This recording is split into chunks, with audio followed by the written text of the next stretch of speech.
Oi galerinha, bom dia. Nós hoje iremos iniciar mais uma aula. Hoje nós abordaremos também o capítulo 9 do livro de vocês, na qual vamos ver a parte 2 da colonização espanhola, ok? Aqui nas Américas. Mas antes disso eu vou dar umas dicas de estudo para vocês. Procure um lugar bem calmo, bem arejado e silencioso, que vocês possam se concentrar. Também tenham perto de vocês o estojo contendo lápis, borracha e caneta. Tenha sempre ao seu lado seu material didático do dia, ou seja, o seu livro de história e o seu caderno. Ok? Nós iremos hoje abordar o fato por que as capitanias gerais foram criadas. As capitanias gerais, elas foram criadas no intuito de ajudar, de dar um suporte aos vices-reinados. Os vices-reinados, eles foram criados, né, para dar um controle, porque era uma área muito extensa. Então, os vices-reinados, eles foram divididos em 4 partes. Nova Espanha, que era no México, Nova Granada, que era Colômbia e Equador, Peru, que era no Peru e Bolívia, e Rio da Prata, que ficava Paraguai, Uruguai e Argentina. Paralelamente, houve a instalação das 4 capitanias hereditárias, ou capitanias gerais, que era Cuba, Guatemala, Chile e Venezuela. Nomeados pela coroa, os vices-reis e capitães gerais contavam com uma série de órgãos que legitimavam sua autoridade político-administrativa. A organização econômica. A chegada dos espanhóis à América solucionou problemas que atingiam diretamente a economia espanhola. Com o renascimento comercial e o surgimento do mercantilismo, a Espanha tinha que buscar em outras regiões ouro e prata. Como vimos, durante o século XV e XVI, o metalismo foi a base da economia espanhola, que via no acúmulo de metais preciosos requisito para se consolidar como forma política na Europa. Já nas viagens iniciais de Cristóvão Colombo, foram descobertas as primeiras minas de ouro na região de Antilhas, que fica na América Central, também é conhecida como Caribe. Nela foram intenso tráfico de escravos e ações dos espanhóis no século XVI e XVII. Depois foi uma grande mina em Potosí, no Alto Peru, basicamente composta de prata. A colonização passou então a ser a solução dos espanhóis. Ok? E como eu disse, a exploração mineradora, que era do ouro e da prata, era a principal atividade econômica, era a principal atividade econômica da América Espanhola. Na verdade, foi a responsável pela colonização efetiva de terras espanholas, apesar de já ter havido ocupação anterior no Caribe, na América Central. O ouro na região do México e a prata na região do Peru foram responsáveis pelo desenvolvimento de uma clara política de exploração por parte da metrópole, que passou a exercer um controle mais rígido sobre seus domínios. A mineração, ela tornou-se responsável pelo desenvolvimento de atividades secundárias, complementares, diversificando a produção nas regiões vizinhas, responsável pelo abastecimento das minas com produtos agrícolas como batata, milho, tabaco e cana-de-açúcar, sendo que os 2 últimos destinavam-se à exportação. Desenvolveram também a atividade criatória, fornecendo mulas e cavalos para as minas. Mais tarde, a pecuária se desenvolveu na região sul, fornecendo couro e charque à metrópole.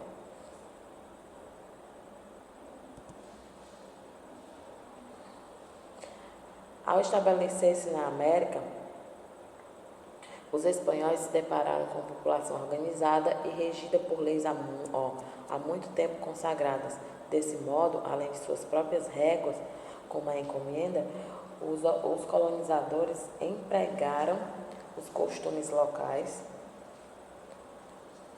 para aproveitar a mão de obra indígena, como a mita.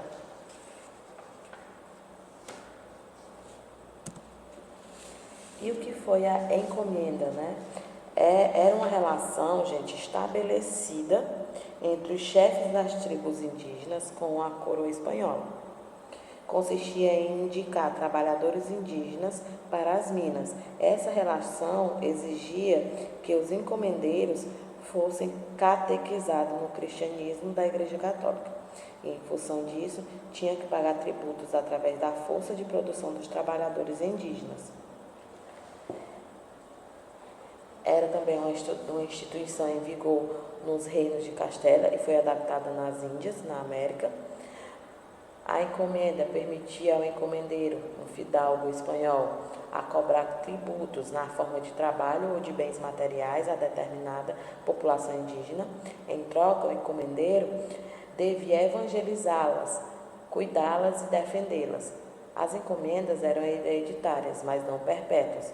Os abusos cometidos por muitos encomendeiros levou várias ordens religiosas a protestarem junto ao rei. E além das encomendas, gente, também houve as haciendas, né, que eram uma estrutura de produção econômica que consistia em grandes propriedades privadas de monocultura exploradora de produtos tropicais e funcionava da seguinte forma: organizavam-se em latifúndios. O que era latifúndios? Eram grandes extensões de propriedades rurais privadas e geralmente era voltada para a produção de apenas um bem de consumo. Eles produziam apenas um item de bem de consumo, como por exemplo a cana-de-açúcar. Usava-se do trabalho compulsório dos indígenas, ou seja, escravização. Parte da produção era voltada para o mercado interno, não ficando lucro para os ameríndios. Okay? Também tinha os repartimentos, né? Com a descoberta das minas de ouro e a escravização dos nativos para trabalhar forçados, o lucro dos espanhóis eram altos e rápidos, pois a matéria-prima era encontrada em grande quantidade e a mão de obra não tinha quase custo algum em função de ser escravo. Na busca de dar mais rapidez e de ter controle sobre as relações de produção, foi criado um sistema de trabalho conhecido como repartimento, que é o que eu estou falando agora, mita ou coactel, que consistia no trabalho forçado. Eles forçavam e obrigava os nativos a trabalhar nas minas em caráter temporário, pois estas se esgotavam com o tempo. Através de sorteio, os indígenas eram convocados a ir trabalhar em qualquer mina na América. Recebiam baixos salários, além de não terem boas condições de trabalho. Ok? E aqui tem os cargos políticos que havia nas colônias espanholas. Era o vice-rei, que era o cargo mais alto dentre destas estruturas e ocupado por um nobre ou fidalgo, diretamente indicado pelo rei. Possuía autoridade máxima e dele dependia algumas capitanias gerais. Tinha um capitão-geral, que título utilizado por quem estava à frente das capitanias gerais. Tinha os governadores, que auxiliavam o vice-rei ou o capitão-geral a administrar o território. Tinha o cabildo, era uma espécie de conselho formado pelos proprietários e homens de destaque da sociedade, inclusive o clero, a igreja, e se reuniam num edifício de mesmo nome. Bom, galera, nossa aula foi somente até aqui, concluímos todo o capítulo 9. Vocês, por favor, né, façam a atividade de vocês. Como eu sempre digo nos vídeos de vocês, leia todo o capítulo, faça um resumo para fixar melhor o conteúdo, porque sempre é bom você ler todo o resumo e anotar o que você entendeu, anotar os principais pontos, ok? Assim vocês vão ter um bom desenvolvimento relacionado ao conteúdo. Mas se vocês tiverem alguma dúvida e vocês querem rever nossas aulas, acesse o nosso site, lá vocês terão acesso a todo o nosso conteúdo. Basta acessar www.escolapequenospassos.com.br. E, gente, não esqueça também de acessar a nossa agenda eletrônica, porque lá todos os dias lançadas as atividades de vocês, ok? Até a próxima aula, um beijo e um bom dia de estudos.